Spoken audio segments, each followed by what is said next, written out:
रामभद्राय रामचन्द्राय वेदसे रघुनाथाय नाथाय सीताय पतये नमः।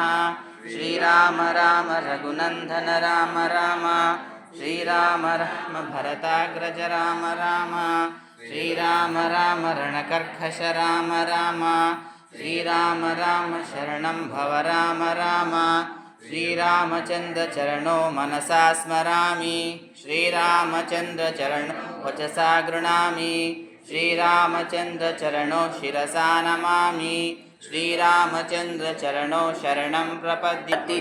रामचन्द्रः स्वामी रामो मत्सका रामचन्द्रः सर्वस्वमे रामचन्द्रो दयालुर्नान्यं जाने नैव जाने न जाने दक्षिणे लक्ष्मणो यस्य वामे तु जनकात्मजा पुरतो मारुतिरस्य तं वन्दे रघुनन्दनं लोकाभिरामं रणरङ्गधीरं राजीवनेत्रं रघुवंशनाथं कारुण्यरूपं करुणाकरन्तं श्रीरामचन्द्रं शरणं प्रपद्ये।